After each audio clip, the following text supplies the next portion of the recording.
ओम गंग गणपतये नमो नमः। श्रीमद् वाल्मीकि रामायण अयोध्याकांड 14वां सर्ग।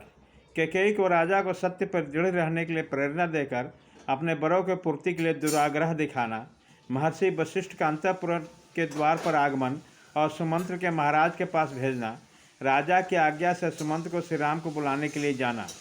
इक्ष्वाकु नंदन राजा दशरथ पुत्र शोक से पीड़ित होकर पृथ्वी पर चेत पड़े थे और वेदना से छटपटा रहे थे। उन्हीं इस अवस्था में देखकर पापी कैकेयी इस प्रकार बोली, महाराज, आपने मुझे 2 वर देने की प्रतिज्ञा की है और जब मैंने उन्हें मांगा तो आप इस प्रकार सन्न होकर पृथ्वी पर गिर पड़े, मानो कोई पाप करके पछता रहे हैं। यह क्या बात है? आपको सत्पुरुषों के मर्यादा में स्थिर रहना चाहिए। धर्मज्ञ पुरुष सत्य को ही श्रेष्ठ धर्म बताते हैं। उसी सत्य का सहारा लेकर मैंने अपने धर्म का पालन करने के लिए प्रेरित किया है। पृथ्वीराज राजा सभ्य ने बाज पक्षी को अपना शरीर देने की प्रतिज्ञा कर उसे दे ही दिया और उसे देकर उत्तम गति प्राप्त कर ली। इसी प्रकार तेजस्वी राजा अलर्क ने वेदों के प्रांगण विद्वान ब्राह्मण को उसकी याचना करने पर मन में खेद न लाते हुए अपनी दोनों आंखें निकालकर दे दी थी। सत्य को प्राप्त हुआ समुद्र सत्य का भी अनुसरण करने के समय, परबादी के समय भी छोटी छोटी सीमा तट भूमिका का भी उल्लंघन नहीं करता। सत्य ही प्रणवरूप शब्द ब्रह्म है। सत्य में ही धर्म प्रतिष्ठित है। सत्य अविनाशी वेद है और सत्य से ही परम ब्रह्म की प्राप्ति होती है। इसलिए यदि आप बुद्धि धर्म में स्थित हो तो सत्य का अनुसरण कीजिए। साधु शिरोमणि, मेरा मांगा हुआ वर सफल अवश्य होना चाहिए, क्योंकि आप स्वयं ही उस वर के दाता हैं। धर्म के अभीष्ट फल की सिद्धि के लिए तथा मेरी प्रेरणा से भी आप अपने पुत्र श्री राम को घर से बाहर निकाल दीजिए। मैं अपने इस कथन को 3 बार दोहराते हूँ। आज यदि मुझसे की हुई इस प्रतिज्ञा का आप पालन नहीं करेंगे तो मैं आपसे परित्यक्त होकर आपके सामने ही अपने प्राणों का परित्याग कर दूंगी। इस प्रकार कैकेयी ने जब निशंक होकर राजा को प्रेरित किया, तब उस सत्य बंधन को वैसे ही नहीं खोल सके जैसे बंधन से अपने उसी तरह नहीं मुक्त कर सके जैसे राजा बलि इंद्र प्रेरित वामन को पास के अपने से मुक्त कराने में असमर्थ हो गए। 2 पहियों के बीच में फंसकर वहां से निकलने की चेष्टा करने वाले गाड़ी के बैल की भांति उसका हृदय उद्भ्रांत हो उठा था। उसकी मुख की क्रांति भी फीकी पड़ गई।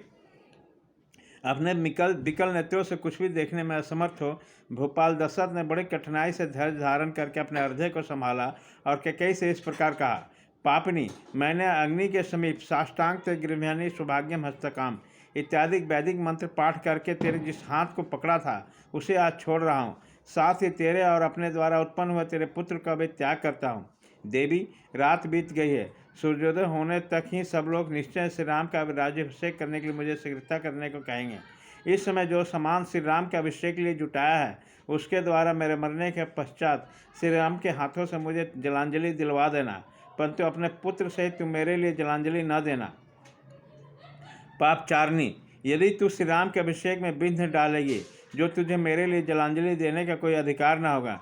मैं पहले श्री राम के राज्याभिषेक के समाचार जो जन समुदाय का हर्षोल्लास से परिपूर्ण उन्नत मुख देख चुका हूँ, वैसा देखने के पश्चात आज पुनः उसी जनता का हर्ष और आनंद से सुन नीचे लटके हुए मुख को मैं नहीं देख सकूँगा।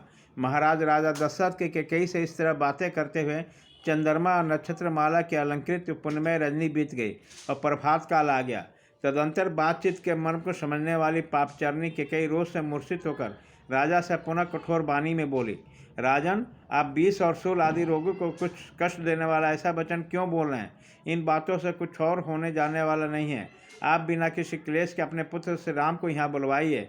मेरे पुत्र को राज्य का प्रतिष्ठित कीजिए और श्री राम को वन भेजने के मुझे निष्कंटक बनाइए, तभी आप कृत्य हो सकेंगे। तीखे कोड़ों के मार्ग से प्रेरित हुए उत्तम मनस्वी भांति कैकेयी द्वारा बारंबार प्रेरित होने पर व्यथित हुए राजा दशरथ ने इस प्रकार कहा, मैं धर्म के बंधन में बंधा हुआ हूँ। मेरी चेतना लुप्त होती जा रही है, इसलिए उस समय मैं अपने धर्मपरायण परम प्रिय जेठ पुत्र श्री राम को देखना चाहता हूँ।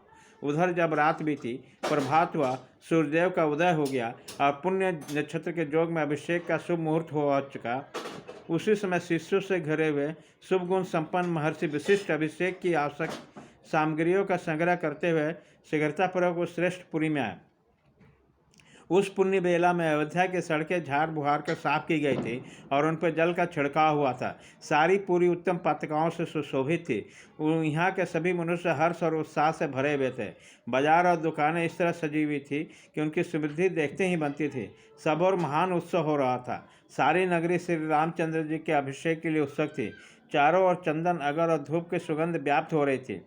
इंद्रनगरी अमरावती के समान शोभा पाने वाली उस पुरी को पार करके श्रीमान वशिष्ठ जी ने राजा दशरथ के अंतःपुर का दर्शन किया, जहाँ सहस्रों ध्वजाएं फहरा रही थी। नगर और जनपद के लोग वहाँ भरे हुए थे। बहुत से ब्राह्मण उस स्थान की शोभा बढ़ाते थे। छड़ीदार राजसेवक तथा सजाए सजाए सुंदर घोड़े वहाँ अधिक संख्या में उपस्थित थे। श्रेष्ठ महर्षियों से घिरे हुए वशिष्ठ जी परम प्रसन्न होकर उस अंतःपुर में पहुंचकर उस जन समुदाय को लांघकर आगे बढ़ गए। वहां उन्होंने महाराज के सुंदर सचिव तथा सारथी सुमंत के अंतःपुर के द्वार पर उपस्थित देखा, जो उसी समय भीतर निकले। उस महातेजस्वी वशिष्ठ ने परम चतुर सुतपुत्र सुमंत से कहा, सूत, तुम महाराज को शीघ्र ही मेरे आगमन की सूचना दो। उन्हें बताओ कि श्री राम के राज्याभिषेक के लिए सारी सामग्री एकत्र की लेगी। ये गंगाजल से भरे हुए कलश रखे हैं। इन सोने के कलशों को समुद्र से लाया हुआ जल भरा हुआ। यह गुल्लर का लकड़ी का बना हुआ भद्रपीठ है, जो अभिषेक के लिए लाया गया है। इस पर बैठाकर श्री राम का अभिषेक होगा।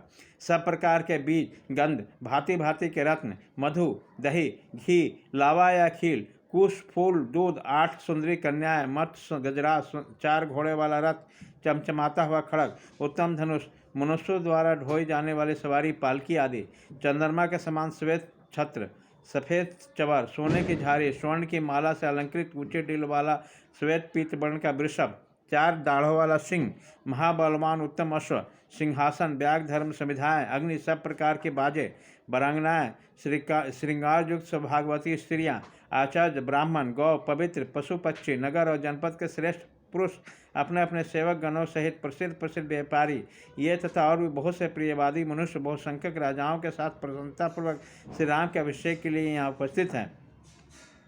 तुम महाराज शीघ्रता से करने के लिए कहो, जिससे अब सूर्योदय के पश्चात पुण्य नक्षत्र के योग में श्री राम को राज्य प्राप्त कर ले। वशिष्ठ जी के वचन सुनकर महाबली सूत पुत्र सुमंत ने राज सिंह दशरथ को स्तुति करते हुए उनके भवन में प्रवेश किया। राजा को प्रिय करने की इच्छा रखने वाले और उसके द्वारा सम्मानित द्वारपाल उन बूढ़े सचिव को भीतर जाने से रोक न सके, क्योंकि उनके लिए पहले से महाराज की आज्ञा थी कि ये किसी भी समय भीतर आने से न रोका जाए। सुमंत राजा के पास जाकर खड़े हो गए। उनकी उस अवस्था का पता नहीं था, इसलिए अत्यंत संतोषदायक वचनों द्वारा उनकी स्तुति करने को उद्यत हुआ। सूत सुमंत राजा को उस महल में पहले से ही भांति हाथ जोड़कर उस महाराज की स्तुति करने लगे।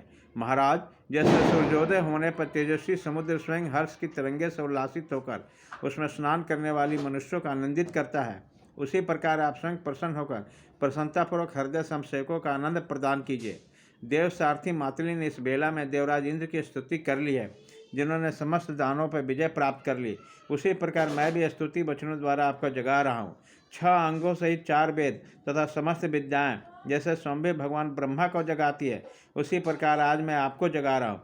जैसे चंद्रमा के साथ सूर्य समस्त भूतों का आधारभूत इस सुबह स्वरूपा पृथ्वी को जगाया करते हैं, उसी प्रकार आज मैं आपको जगा रहा हूँ। महाराज उठिए और उत्सव कालिक मंगल कृत्य पूर्ण करके वस्त्राभूषण से सुशोभित शरीर से सिंहासन पर विराजमान होइए। फिर मेरू पर्वत से ऊपर उठने वाले सूर्यदेव के समान आपकी शोभा होती रहे। कुकस कुल नंदन चंद्रमा, सूर्य, शिव, कुबेर, वरुण, अग्नि और इंद्र आपको विजय प्रदान करें। राज सिंह, भगवती राती देवी विदा हो गई है। आपने जिनके लिए आज्ञा दी, आपका वह सारा कार्य पूर्ण हो गया। इस बात को आप जान लें और इसके बाद जो अभिषेक का कार्य शेष है उसे पूर्ण करें। श्री राम के अभिषेक की सारी तैयारी पूर्ण हो चुकी है। नगर और जनपद के लोग जो मुख्य मुख्य व्यापारी थे हाथ जोड़े उपस्थित हैं। राजन, ये भगवान वशिष्ठ मुनि ब्राह्मण के साथ द्वार पर खड़े हैं, अतः श्री राम के अभिषेक का कार्य आरंभ करने के लिए शीघ्र आज्ञा चाहते हैं। जैसे चरवाहों के बिना पशु, सेनापति के बिना सेना, चंद्रमा के बिना रात्रि और साढ़ के बिना गौवे की शोभा नहीं होती, ऐसे ही दशा उस राष्ट्र को हो जाती है जहाँ राजा का दर्शन नहीं होता। सुमित्र के इस प्रकार कहे हुए सांत्वनापूर्वक सार्थन वचन सुनकर राजा दशरथ पुनः शोक से ग्रस्त हो गए। उसी समय पुत्र वियोग की संभावनाओं से उनकी प्रसन्नता नष्ट हो चुकी थी। शोक के कारण उनके नेत्र लाल हो चुके थे। उस धर्मात्मा श्रीमान नरेश ने एक बार दृष्टि उठाकर सूत की ओर देखा और इस प्रकार कहा, तुम ऐसी बातें सुनाकर मेरे मर्म स्थानों पर अधिक आघात क्यों कर रहे? राजा के करुण वचन सुनकर उसके दीन दशा पर दृष्टिपात करके सुमंत्र हाथ जोड़े वे उस स्थान से कुछ पीछे हट गए। जब दुख और दीनता के कारण राजा स्वयं कुछ भी न कह सके, तब मंत्रणा का ज्ञान देने वाले कैकेयी ने सुमंत्र को इस प्रकार उत्तर दिया। सुमंत्र, राजा राजा रात भर श्री राम के राज्याभिषेक जनित हर्ष के कारण उत्कंठित होकर जागते रहे। अधिक जागरण के कारण थक कर इन्हें नींद आ गया है। अतः सूत तुम्हारा भला हो, तुम तुरंत जाओ और ये सुशील राजकुमार श्री राम को यहाँ बुला ला। इस विषय में तुम्हें कोई अन्यथा विचार नहीं करना चाहिए। तब सुमंत्र ने कहा, भामिनी, मैं महाराज की आज्ञा सुने बिना कैसे जा सकता हूँ। मंत्री की बात सुनकर राजा ने उनसे कहा, सुमंत्र, मैं सुंदर श्री राम को देखना चाहता हूँ, तो शीघ्र उन्हें यहाँ ले आओ। उसी समय श्री राम के दर्शन से ही अपना कल्याण मानते हुए राजा मन ही मन आनंद का अनुभव करने लगे। इधर सुमंत्र राजा की आज्ञा से तुरंत प्रसन्नतापूर्वक चल दिए। कैकेयी ने जो तुरंत श्री राम को बुला लेने की आज्ञा दी, इसे याद करके सोचने लगे, पता नहीं यह इन्हें बुलाने के लिए इतनी जल्दी क्यों मचा रही है। जान पड़ता है श्री राम के अभिषेक के लिए ही जल्दी कर रही है। इस काज में धर्मराज राजा दशरथ को अधिक आयात करना पड़ता है, शायद इसलिए बाहर नहीं निकलते। ऐसा निश्चय करके महातेजस्वी सुत सुमंत बड़े हर्ष के साथ श्री राम के दर्शन की इच्छा से चल पड़े। समुद्र के अंतर्वर्ती जलाशय के समान उस सुंदर अंतःपुर से निकलकर सुमंत ने द्वार के सामने मनुष्यों के बड़ी भारी भीड़ एकत्र हुई देखी। राजा के अंतःपुर में सहसा निकलकर सुमंत ने द्वार पर एकत्रित हुए लोगों का दृष्टिपात किया। उन्होंने देखा कि बहुसंख्यक पूर्ववासी वहां उपस्थित थे और अनेकानेक महाधनी पुरुष राजद्वार पर आकर खड़े थे। इस प्रकार श्री वाल्मीकि निर्मित आश्रमण आदि का अयोध्या कांड में 14वां सर्ग पूरा हुआ।